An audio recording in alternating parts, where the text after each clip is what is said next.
250 বছরের পুরনো এই ক্লক টাওয়ারের ঘড়ি কিন্তু এখনও অবিচলভাবে সময় দিয়ে চলেছে। নমস্কার বন্ধুরা, কেমন আছো তোমরা সকলে? আজকের হায়দ্রাবাদ সফরে তোমাদেরকে নিয়ে যাব 1800 শতকে নিজামদের আসল বাসভবন এবং রাজদরবার, চৌমহল্লা প্যালেস।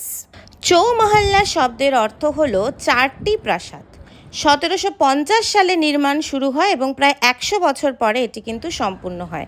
আর এই প্রাসাদ থেকেই নিজামরা শাসন করতেন এবং এখানেই যাবতীয় রাজকীয় অনুষ্ঠান, সভা এবং উৎসব হতো।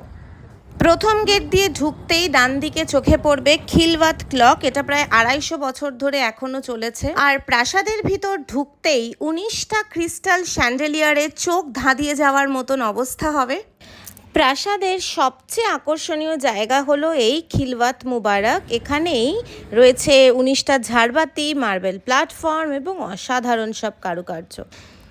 এরপর সিঁড়ি দিয়ে যখন আমরা পরের ফ্লোরে গেলাম, সেখানে দেখলাম রাজারাজদের অফুরন্ত অসাধারণ সব কাটলারি কালেকশন এবং সে সমস্ত কাপ ডিশগুলো কিন্তু সব সোনার মোড়কে বাঁধানো, ভাবা যায়। এই চৌমাল্লা প্যালেসকে 2010 সালে ইউনেস্কো ইউনিক হেরিটেজ কনজারভেশনের অ্যাওয়ার্ড দিয়েছে। তার নানাবিধ কারণ আছে, তার মধ্যে যেটা সবথেকে উল্লেখযোগ্য হলো এটার আর্কিটেকচারাল সিনথেসিস, অর্থাৎ এর স্থাপত্যে একটা unique blend of Mughal, Persian, Rajasthani আর ইউরোপের টাচ আছে। 4টে প্রাসাদের একটা জুড়ে আছে সেই সময় নিজামদের ব্যবহৃত বিভিন্ন অস্ত্রশস্ত্র, যারও ভাণ্ডার কিছু কম নয়। এছাড়াও রাজারাজরাদের ব্যবহৃত খুব সুন্দর অরিজিনাল গোল্ড অ্যান্ড সিলভার উইভড জামা কাপড়, বিশাল একটা আলমারিও দেখলাম।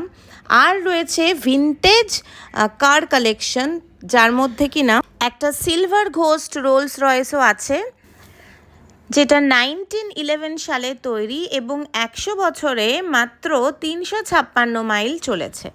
প্রাসাদের ভিতরের পরিবেশ একেবারে রাজকীয়। সবুজ বাগান, ফোয়ারা আর স্থাপত্য দেখে মনে হবে যেন ইতিহাসের মাঝে হাঁটছি। তাই হায়দ্রাবাদ গেলে অতি অবশ্যই চৌমহল্লা প্যালেসটা কিন্তু ঘুরে দেখো। আর আজকের ভিডিও ভালো লাগলে অতি অবশ্যই লাইক, শেয়ার আর সাবস্ক্রাইব করতে ভুলো না। খুব শিগগির নেক্সট ভিডিও নিয়ে আবার হাজির হব। ততক্ষণ পর্যন্ত সবাই ভালো থাকবে, সুস্থ থাকবে। টাটা।